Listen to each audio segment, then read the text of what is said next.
President Trump has been in office for less than 100 days, but his administration has already unleashed numerous assaults on our food security in Hawaii and in rural communities nationwide.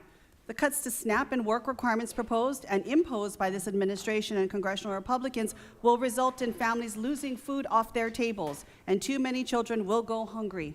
When it comes to rural America, here are the facts. 1.7 million rural Americans live in counties where there aren't enough jobs for people who need them. 63% of rural counties have fewer jobs than before the Great Recession. In addition to this, challenges like lack of affordable housing, childcare, and access to transportation all make it harder for rural Americans to find and sustain employment. Dr. Schazenbach, you've stated that expanding work requirements would cause harm. Would you specifically, briefly discuss how these proposals would specifically impact rural communities? Yeah, so in general, rural communities rely a little bit more on SNAP, in large part because of the reasons that you mentioned, declining, work base, et cetera. But SNAP works really effectively in those areas, in part because it, works through normal channels of trade. And so, you can go to the grocery store with your benefits, with your other money together. It helps prop up the rural economies. It helps, again, back to that multiplier effect, when you're spending money in the rural areas, that keeps more jobs in the area as well. SNAP is very important for rural households.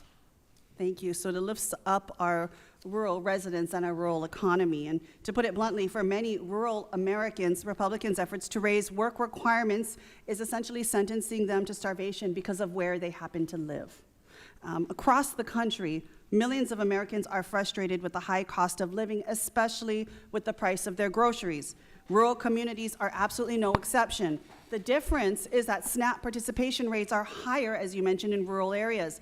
The fact that the places producing the food that we consume as a nation experience even higher rates of food insecurity is not just a cruel irony. It is a fundamental inequity in our country's food system, one that SNAP helps to address, both by putting food on their tables and by supporting farmers and rural economies. Yet rolling back the 2021 Thrifty Food Plan update means SNAP benefits would fail to cover the cost of meals in every county across the country, not even close to supplemental, especially in rural communities. According to the Urban Institute, maximum SNAP benefits for a rural resident in Leelanau County in Michigan would be almost $3 short of the average cost of a modestly priced meal of $5.19. That's a shocking 133% gap, the second highest for any county in the country if Republicans roll back the 2021 TFP update.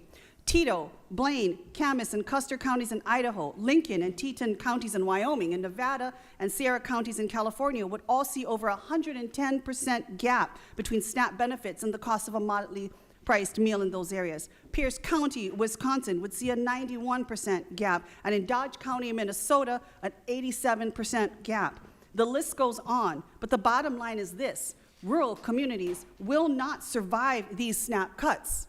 Rural Americans will starve. It's worse if you account for the fact that every SNAP dollar spent in a rural area in this country generates $1.79 in local economic activity. USDA's own analysis highlighted that an additional $1 billion in SNAP spending raised GDP by $1.54 billion, created over 13,000 jobs, and generated over $32 million in farm revenue. Feeding people feeds our economy, and it supports our farmers, ranchers, and producers. If we let Republicans cut SNAP, we're letting them take billions of dollars away from these rural communities. Less market demand means less farm revenue, resulting in less jobs at the end of the day. Dr. Schazenbach, what will happen to rural communities and towns across our country and every one of our districts here if people can't find jobs where they live, and due to cost and scarcity, they can't afford to feed themselves and their families? Yeah, so it will make people worse off, and it will make the economy worse off, which then has a spiral effect. I do want to say we're not going to let people starve. The charitable food sector, is already stretched very thin, but we are still the United States of America. We're not going to let people starve, but the charitable food sector can only go so much. That's Clearly, correct. This is where we need to supplement and make sure people do not starve. Let's be clear, in my district, people will leave these communities. We will all see an exodus of our constituents if they cannot afford to work and to feed their families. Thank you, Dr. Scharzenbart. I yield back.